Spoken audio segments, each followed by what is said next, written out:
Hello दोस्तों, यदि किसी पेशेंट को जन्म से हार्ट में वेंट्रिकुलर सेप्टल डिफेक्ट है यानी हार्ट में बड़े छेद की प्रॉब्लम है, तो क्या ऐसे व्यक्ति प्रेगनेंसी प्लान कर सकते हैं? प्रेगनेंसी प्लान करने के दौरान क्या इश्यूज होंगे? यदि पेशेंट को बड़ा छेद है, हाई प्रेशर है और वेंट्रिकुलर सेप्टल डिफेक्ट वाले पेशेंट में यदि सर्जरी हुई है तो क्या इश्यूज होंगे? सर्जरी नहीं हुई है तो क्या इश्यूज होंगे? और क्या ऐसे पेशेंट्स को आप प्रेगनेंसी करने के लिए फिट करार कर सकते हो, या प्रेगनेंसी के दौरान इनको कोई इश्यूज आएंगे, या प्रेगनेंसी के बाद कोई इनको इश्यूज आएंगे? क्या बच्चे को कोई विकृति होगी? ये सारी ही चीजें आज हम डिस्कस करने का प्रयास करेंगे। वेंट्रिकुलर सेप्टल डिफेक्ट के पेशेंट्स क्या प्रेगनेंसी प्लान कर सकते हैं और प्रेगनेंसी प्लान करने के दौरान या उसके बाद क्या इश्यूज होंगे, आज का ये टॉपिक पर जाने से पहले जो लोग हमारे चैनल पे नए हैं उन्हें रिक्वेस्ट करूंगा कि चैनल को सब्सक्राइब करें, वीडियोस को लाइक करें, शेयर करें, फॉलो करें, कमेंट करें, पूरा देखिए और हमारा मनोबल बढ़े।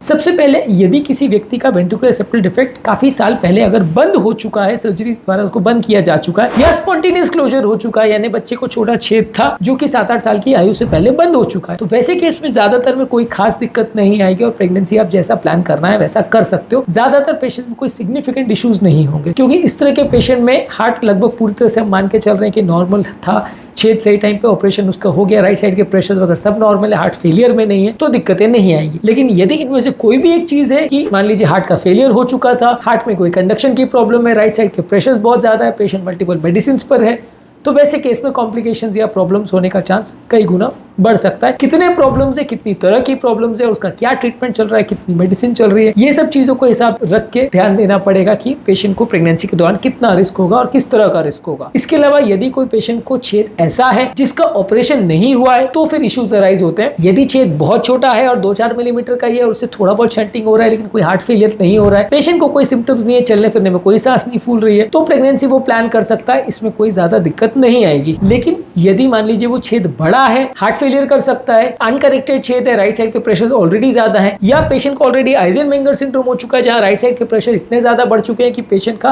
राइट साइड के प्रेशर लेफ्ट साइड के हार्ट से ज्यादा बढ़ चुके हैं, यदि ऐसे कोई स्टेज में पेशेंट आ चुका है तो फिर डेफिनेटली वहां प्रेगनेंसी नहीं कर सकते। वहां पे बहुत कम केसेस में ही प्रेगनेंसी प्लान की जा सकती है। सब कुछ देख के, सोच के, प्लान करके, डॉक्टर से डिस्कस करके, कार्डियोलॉजिस्ट से डिस्कस करके, सारा रिस्क डिस्कस करके उसके बाद ही प्रेगनेंसी को प्लान करना चाहिए। और वो भी ज्यादातर हमारी एडवाइस ये है कि यदि कोई बड़ा छेद का प्रॉब्लम है और हार्ट फेलियर का प्रॉब्लम है तो प्रेगनेंसी ना करें, नहीं तो प्रेगनेंसी के दौरान माँ और बच्चा दोनों को जान का खतरा हो सकता है। अगला सवाल ये आता है कि आप अगर किसी माँ को वेंट्रिकुलर सेप्टल डिफेक्ट का प्रॉब्लम है तो क्या उसके बच्चे को ये प्रॉब्लम हो सकती है? ज्यादातर वेंट्रिकुलर सेप्टल डिफेक्ट में बच्चे को होने का चांस उतना ज्यादा नहीं है, 5 से 10% चांस हो सकता है। बच्चा जब माँ के पेट में है तो 5-6 महीने के दौरान एक फीटल इको करके देखा जा सकता है कि बच्चे को छेद का प्रॉब्लम है या नहीं, और बच्चा जब पैदा होता है उसके बाद एक और असेसमेंट किया जा सकता है, 7वें-8वें महीने के दौरान भी एक और असेसमेंट किया जा सकता है इको का। ये 2-3 चीज करके आप जांच कर सकते हो कि बच्चे को डिफेक्ट है या नहीं। यदि माँ को कोई कॉम्प्लेक्स कंजेनिटल हार्ट डिजीज जिसके साथ वेंट्रिकुलर सेप्टल डिफेक्ट है, यानी मान लीजिए कोई ऐसी बीमारी है जिसमें 3-4 प्रॉब्लम्स है और साथ में वेंट्रिकुलर सेप्टल डिफेक्ट है, तो प्रॉब्लम्स होने का चांस ज्यादा है, तो वो बच्चे को ट्रांसमिट होने का चांस ज्यादा है। वैसे केस में बच्चे की जांच ज्यादा अच्छे से होनी चाहिए क्योंकि ये ज्यादातर किसी सिंड्रोम या जेनेटिक प्रॉब्लम के साथ एसोसिएटेड रहते हैं, तो वहां बच्चे को वो होने का चांस ज्यादा है। ये कोई इन्फेक्शियस बीमारी नहीं है तो इससे बच्चे को इन्फेक्शन हो जाएगा, वैसा नहीं है, लेकिन हाँ ये जेनेटिक्स या जीन्स में प्रॉब्लम्स होने की वजह से हो सकता है, तो वैसे बच्चे में ज्यादा सर्वेलेंस रखनी पड़ेगी। इसके अलावा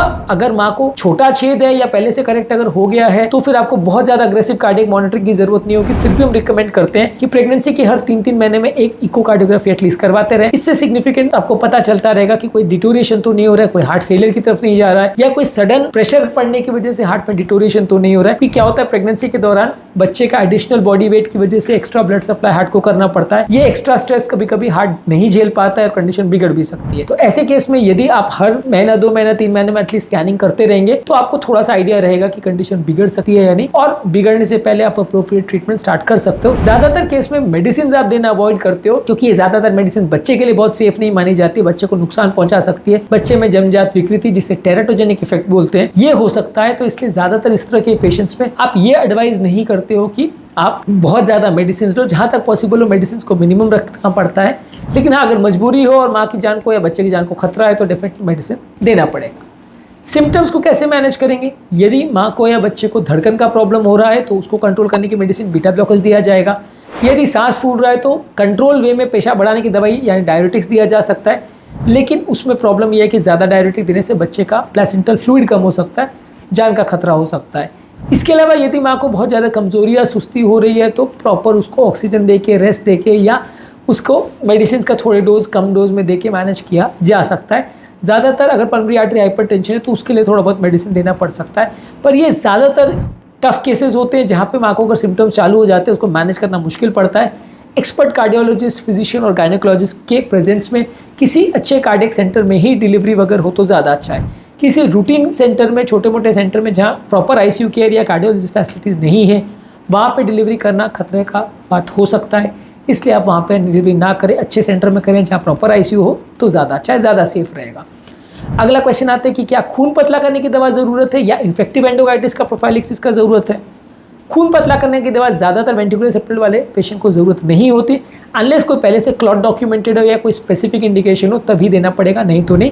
क्लॉटिंग की थोड़ी टेंडेंसी प्रेगनेंसी में वैसे भी होती है, पर खून पतला करने की दवा यूजली नहीं दिया जाता है। इन्फेक्टिव एंडोकार्डिटिस प्रोफाइलैक्सिस की जहाँ तक बात है, यानी प्रेगनेंसी के डिलीवरी के दौरान हार्ट में इन्फेक्शन ना हो जाए, इसके लिए कई बार कीटाणुनाशक दवाइयाँ दी जाती है, लेकिन कई बार ये दवाइयाँ VSD पेशेंट में ना भी दे तो चलेगा। अगर आपने प्रॉपर हाइजीन वगैरह मेंटेन किया है और सब चीज़ का प्रॉपर ध्यान रखा है तो उतना ज़्यादा इन्फेक्शन होने का चांस नहीं है। पर अपने इंडियन सिनेरियो में जहाँ बहुत परफेक्ट हाइजीन हो पाना मुश्किल होता है, कई बार क्या है बहुत ज़्यादा बिजी सेंटर्स होते हैं, बार बार एक ही दिन में एक ही ऑपरेशन थिएटर्स में कई डिलीवरीज वगैरह होती हैं, इन्फेक्शन होने का थोड़ा रिस्क बढ़ जाता है। इसलिए यहाँ ज़्यादातर लोग फॉलो ये करते हैं कि एंटीबायोटिक या कीटाणुनाशक दवाइयों का 1-2 डोज दे देते हैं और थोड़ा इन्फेक्शन के लिए मॉनिटरिंग रखते हैं, पर कंपलसरी नहीं है कि आप उनको इन्फेक्टिव एंडोकार्डिटिस का प्रोफाइलैक्सिस सबको दें। डिलीवरी के मोड की जहाँ तक बात है, आप नॉर्मल वजाइनल डिलीवरी कर सकते हो, लेकिन यदि अगर छेद बड़ा है या माँ को हार्ट फेलियर है या बच्चे को कोई प्रॉब्लम्स हो रही हैं, साइंस हो रहे हैं, तो वहाँ पे आपको रेगुलर ध्यान देना पड़ेगा और वहाँ पे आपको ज़्यादा मॉनिटरिंग करने की आवश्यकता है। वहाँ पे अगर पॉसिबल है तो सेकेंड स्टेज ऑफ लेबर को वेंट्यूस करके या फोर्सेप करके आपको शॉर्टन करना पड़ेगा। अगर कंडीशन बिगड़ रही है तो सीजेरियन सेक्शन करके प्रेगनेंसी को टर्मिनेट करना पड़ सकता है। कभी कभार अगर कंडीशन माँ और बच्चे की बिगड़ती है तो प्री मैच्योर डिलीवरी भी करना पड़ सकता है वो, लेकिन तब किया जाता है जब माँ और बच्चे दोनों की कंडीशन ज़्यादा कॉम्प्रोमाइज्ड है और ज़्यादा चांसेस ये है कि प्रेगनेंसी कंटिन्यू नहीं हो पाएगा, तो ही करना पड़ता है, नहीं तो नहीं। डिलीवरी के दौरान मोस्टली दिक्कत नहीं आती, एक बार डिलीवरी हो गया तो पोस्टमार्टम केयर रेगुलर जैसा ही होगा। बस ये ध्यान देना पड़ेगा कि कोई इन्फेक्शन ना हो जाए, ये ध्यान देना पड़ेगा कि कोई क्लॉटिंग ना हो जाए या कोई हार्ट फेलियर या रिदम प्रॉब्लम्स ना हो जाए, तो थोड़ा एक्स्ट्रा केयर आपको देना पड़ेगा, खासकर उन पेशेंट में जहाँ छेद का साइज़ बड़ा है। छोटे छेद वाले पेशेंट में या पोस्ट ऑपरेटिव पेशेंट में पोस्टमार्टम केयर में भी इतना कोई दिक्कत नहीं आएगा।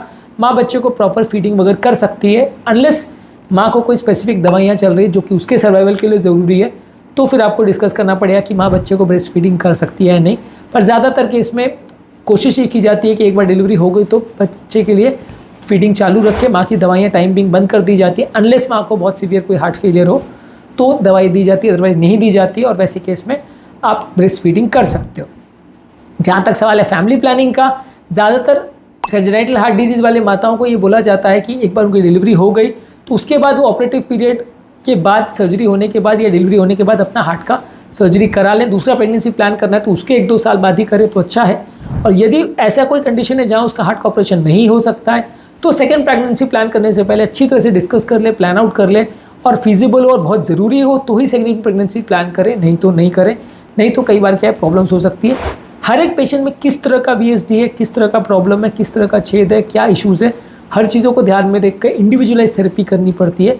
एक ही स्टैंडर्ड ऑफ केयर हर पेशेंट में लागू हो जाए ऐसा यूजली नहीं हो पाता है।